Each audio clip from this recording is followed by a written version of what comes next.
praying, walking by the sea, or capturing memories with a camera. These are simple, everyday activities, but in a distant corner of the world, they are strictly forbidden. This place is North Korea, the most isolated country on Earth. Every day, we are bombarded with news about this enigmatic land, usually focusing on its nuclear arsenal or the atrocities committed by its rulers, as recounted by the few who managed to escape. It is a land shrouded in mystery, full of peculiarities that spark curiosity across the globe. Did you know that in North Korea, elections take place every 5 years? And that there is a hotel there that doesn't have a fifth floor? And even more surprising, the leader of this country once held a Brazilian passport. Amazing, right? Today, we will explore some fascinating facts about this place and its leaders, uncovering stories that reveal a bit of what really happens behind the walls of this unique country. Let's begin with a delicate subject: religious freedom. In North Korea, this concept barely exists. The country is officially atheist, and all worship is directed toward its leaders as if they were gods. Possessing a Bible or attempting to pray can lead to severe consequences. Why does this happen? Because for them, there is no room for God or Jesus in a place where the Kim family is seen as the ultimate authority. Anyone caught with a Bible or praying can be sent to forced labor camps or, in more extreme cases, lose their life. Speaking of prohibitions, religious celebrations like Christmas are also banned. In 2011, South Korea angered its northern neighbor by erecting an impressive 30-meter Christmas tree at the border between the two countries. This was seen as a provocation, as Christmas is a forbidden celebration in North Korea. Despite the regime being officially atheist, the country is home to around 60 Buddhist temples, which are considered more cultural relics than active places of worship. Surprisingly, there is at least one Islamic mosque located within the Iranian embassy complex in Pyongyang. Additionally, there is a Christian presence in the country, with 2 Presbyterian churches and a Catholic cathedral rebuilt in 1988. In 1982, one of these churches hosted the famous American evangelist Billy Graham. Then, in 2003, the Haeju region saw the opening of the first Russian Orthodox Church, inaugurated with a clergy that holds services at least twice a week. Of course, given the circumstances, these religious practices likely have limited participation in North Korea. Before I continue, make sure to subscribe to the channel now. Don't miss the chance to explore incredible stories and fascinating cultures with us. By subscribing, you join a community passionate about knowledge. Each video brings new discoveries that will amaze you. Click the subscribe button, hit the bell, and be part of this journey with us. The mystery of the 5th floor of the Haeju Hotel is intriguing. This mysterious floor doesn't appear on the elevator buttons and can only be accessed via stairs, which are strictly off-limits to tourists. Reports indicate that when questioned, guides claimed it was an area exclusively for hotel staff. Before 2016, a group of young Americans had the rare chance to explore the 5th floor, describing it as a typical hotel corridor, with most of the doors locked. When peeking inside one of them, they spotted security cameras and TV screens showing the interiors of other rooms. Almost all the walls displayed posters praising the Kim dynasty leaders, along with anti-American propaganda. As everyone knows, the Koreans' resentment towards Americans is no secret. It's worth remembering the case of Otto Warmbier, the American who was arrested and sentenced to forced labor, only to be released in a coma to die in the United States. Some believe Otto may have acquired a poster from the very 5th floor of the hotel.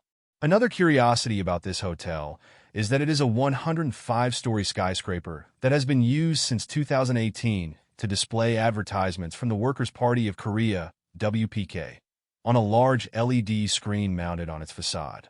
And since we're talking about the Workers' Party of Korea, here's another interesting fact. For North Koreans, there's no division between North and South. When you're in North Korea, you simply refer to the country as Korea. After all, the official name is the Democratic People's Republic of Korea. Yes, you heard that right, democratic. They consider themselves a democracy. There are even 3 political parties, but the real power has always been with the WPK. So, democracy exists there, at least on paper. They even have a constitution. Can you believe it? And get this, religious freedom is written into it. The question that begs to be asked is, what kind of democracy is this if the people can't vote? Well, they can. Elections happen every 5 years. The only catch is that, even with 3 parties, the ballots always feature just one candidate. Can anyone guess who it is? 7. King John W. Only one person can have the name King John. A decree signed in 2011 by King John Will, the father of the current dictator, stipulated that no one in North Korea could have the same name as him. He wanted to solidify his position as the supreme leader. Anyone who already had the name had to change it. Talk about supremacy. To maintain order and reinforce his democratic regime, severe measures are applied to the population.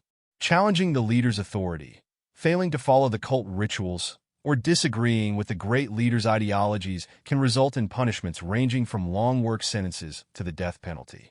These are the peculiarities of democracy. Continuing along the lines of democracy, several more curiosities arise here. Democracy even extends to haircuts. Time magazine revealed that there are only 28 hairstyles approved by the government. Married women must keep their hair short, and men can't have a haircut similar to King John's. North Korea is also famous for its limited entertainment options. There are only 4 television channels, all controlled by the government. One more? Only government officials and military personnel are allowed to own a car. The dress code is also strict for both men and women. They must dress conservatively, and showing your belly button in public can even lead to imprisonment. Jeans? Not a chance. They're considered a symbol of American imperialism and are completely banned. The internet situation is also unique. Only a restricted elite, consisting of military personnel and government officials, have access to the internet. The rest of the country, including tourists, can only access a controlled intranet. And it doesn't stop there. On certain occasions, like the anniversary of King Young's death, the grandfather of King Junin, smiling, speaking loudly, drinking alcohol, or dancing are strictly prohibited for visitors. The experience is closely monitored. They are given specific guidelines to avoid interactions with locals.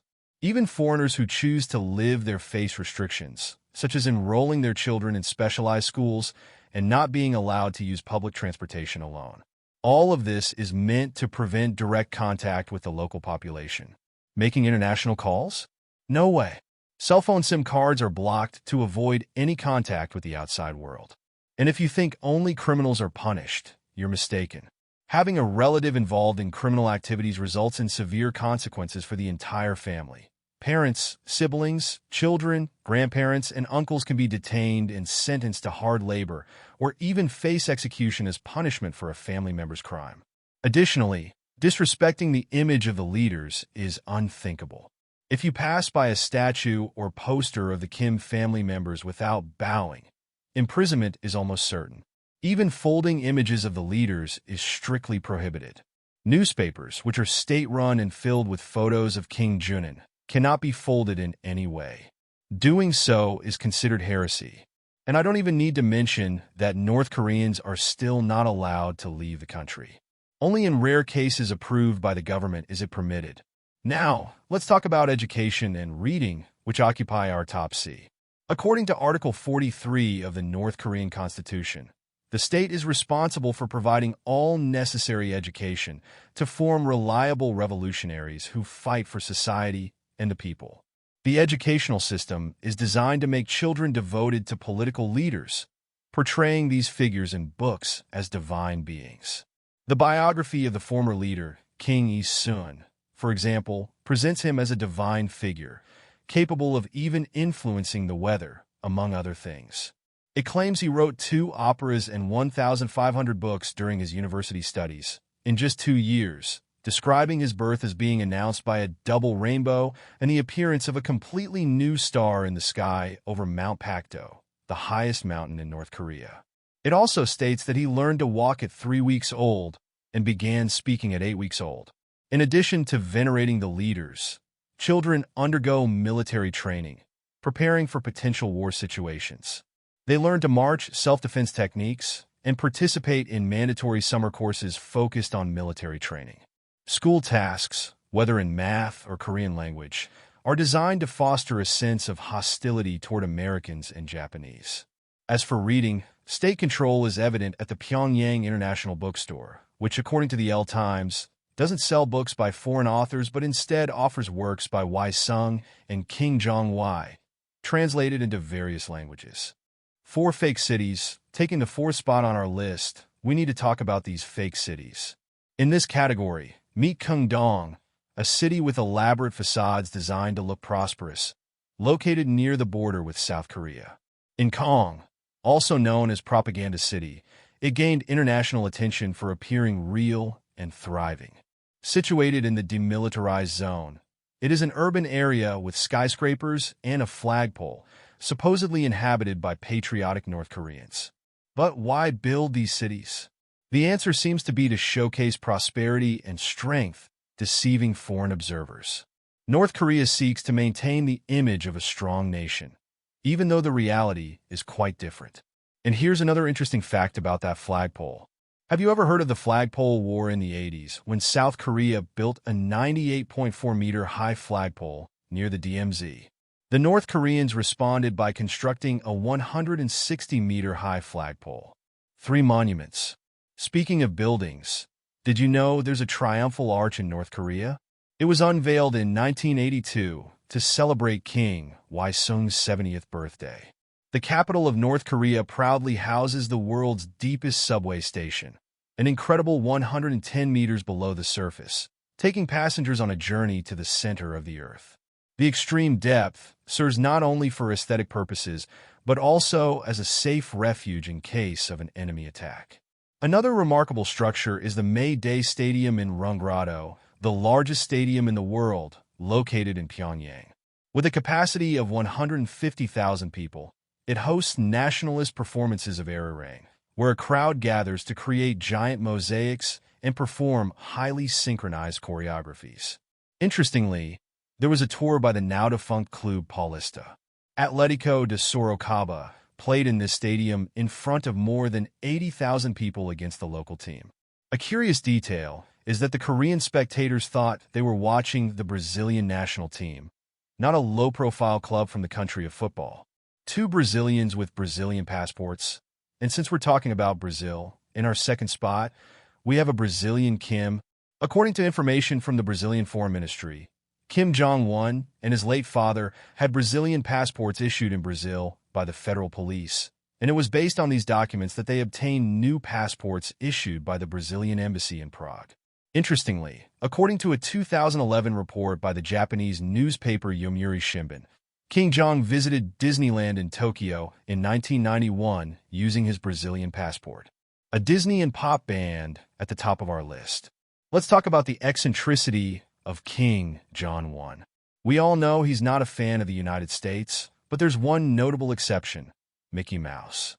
Not only did he use a Brazilian passport to visit Disney, but in July 2012, King Jong-un enjoyed the company of characters he ironically admires from the United States. Mickey Mouse, Winnie the Pooh, and Minnie. All fake. They put on an exclusive show for him. And surprisingly, Disney didn't dare to sue for copyright infringement. Why? Maybe because he didn't kidnap anyone. According to several sources, his father was a fan of cinema and was behind the kidnapping of South Korean filmmaker Shin Sang and his wife in 1978. The goal was for him to make films to improve North Korea's image. Among so many peculiarities, we cannot forget that King Jong-un has a pop band called Morong. The band, formed by 20 women dressed in short outfits and sometimes military uniforms, was handpicked by the president in 2012.